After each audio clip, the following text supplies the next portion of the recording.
దేవుని బిడ్డలారా, యేసుక్రీస్తు నామంలో మీ అందరికీ మా వందనాలండి.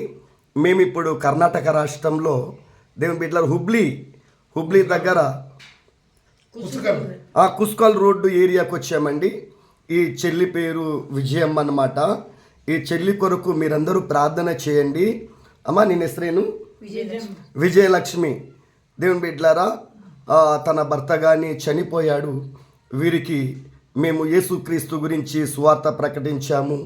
వీళ్ళు కానీ మేము కానీ దేవుణ్ణి నమ్ముకుంటాము, ప్రార్థన చేపించుకుంటామని వాళ్ళు ప్రార్థన చేపించుకుంటున్నారు. వాళ్ళ అమ్మమ్మ అండి, ఇదిగో అమ్మమ్మ, నిన్న ఎసరేను బసమ్మ.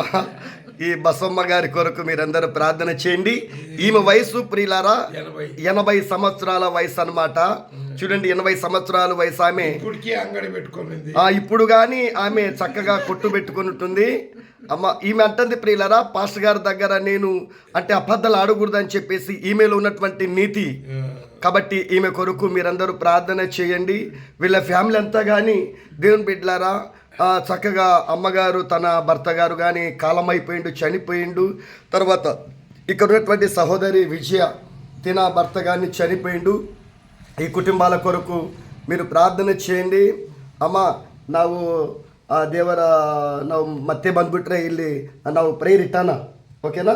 దేవుడి చిత్తం అయితే మళ్ళా మేము ప్రియులరా ఇక్కడ వచ్చినప్పుడు ప్రార్థన పెట్టాలని చెప్పి ఆశపడుతున్నాం. ఈ ప్రాంతంలో దేవుని సేవ చేస్తున్నటువంటి అంకుల్ గారండి, దేవుని బిడ్డలారా, ఈయననే అనమాట దాసు గారు.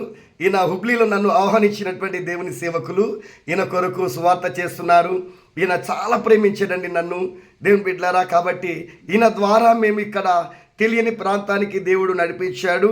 ఇక నుంచి దేవుని బిడ్డలారా, ఈ యొక్క కర్ణాటక బార్డర్ ఇంకా దగ్గర అన్నమాట. ఇక నుంచి వెళ్తే చాలా ప్రాంతాలు, ఇంకా ఇలాగ బొంబాయి కానీ వెళ్ళేటువంటి రూట్ ఉంది. తర్వాత నుంచి ఇక్కడ ఈ హుబ్లీ ధార్వాడ దాటిపోయిన తర్వాత మరి కొన్ని ప్రాంతాలు ఉన్నాయి. గోవా, ఇక్కడికి గోవా దగ్గరండి దేవుని బిడ్డలారా.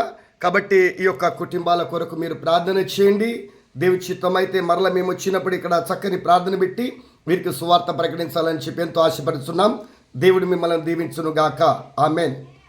ఓకే.